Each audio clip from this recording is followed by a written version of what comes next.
Two revolutions, the history of the West.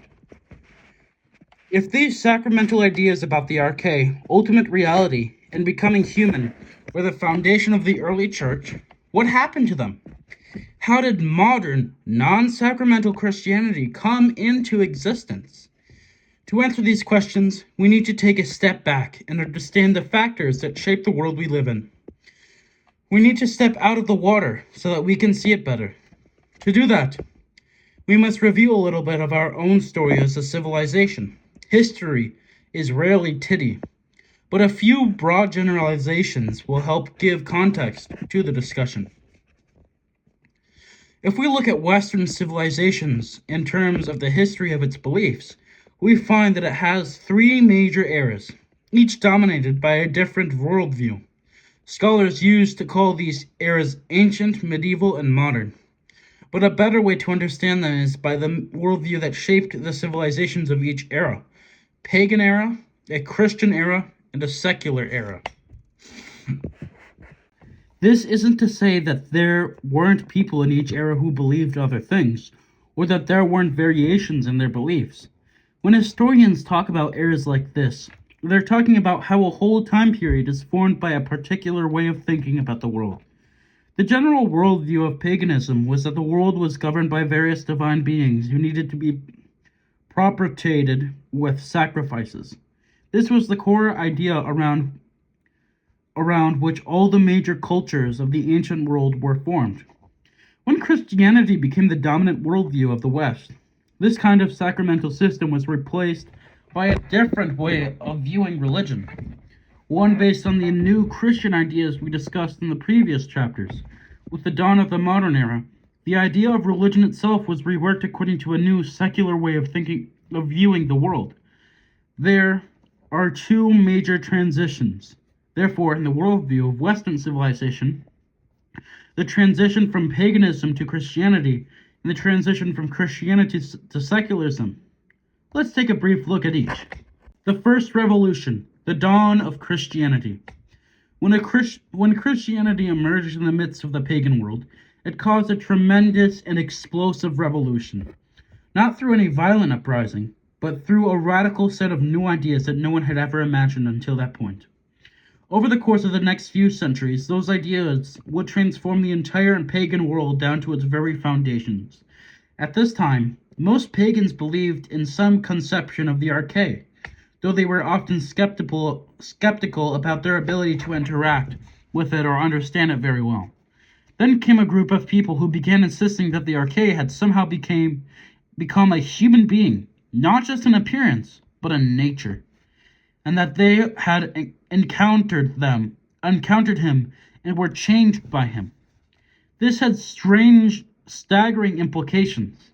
First of all, it meant that the arche could actually be encountered and known, rather than being an abstraction like a force or principle. Second, it meant that people had to rethink their idea of a human nature. In a world prior to Christianity, most pagans saw the physical body as something inherently corruptible and therefore evil, and many of their religions had the goal of escaping the body and leaving it behind so that they couldn't transcend their lower human nature. But if the arche became fully human, rather than just taking on the appearance of being human, then that meant that the body was not inherently evil or corrupt. Because Jesus was both God and man, a human body was now totally joined with the arche, and was therefore a part of God himself. This complete adoption of human nature by God bestowed a kind of radical, universal human dignity on all people, regardless of social status, sex, or ancestry. When St. Paul wrote, "There is neither Jew nor Greek, there is neither slave nor free, there is neither male nor female, for you are all one in Christ," it was one of the most radical things that had ever been said in human history up to that point. Prior to the incarnation of Christ, there was simply no reason to believe anything like this. It was obviously better to have some kinds of people than others. It was better to be free than a slave. It was safer to be male than female. And just about everyone asserted that his culture was better than his neighbors. Of course, some cultures were better than others. It was better, for example, to be part of a culture that didn't practice human sacrifices. But Christianity changed all this by insisting that, regardless of their physical appearances, all people, all people all people were equal to their radical dignity as human beings. No one in history had ever said anything like this until God became man. There was no reason to.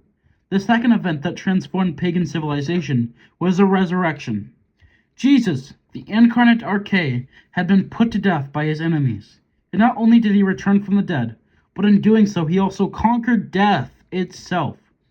As if that wasn't radical enough, the early Christian explained that Jesus was now inviting all people to share in his conquering of death and evil through participation in the sacraments. Through the sacraments, Jesus became a bridge for all people to be drawn into the life of the arche itself, so that even if they died, they would be alive in Christ, because death itself had been ultimately defeated. Christ's victory, in other words, was the beginning of a cosmic change in reality. It therefore offered an incredible hope in the face of death and evil that wasn't even conceivable prior to the advent of Christianity.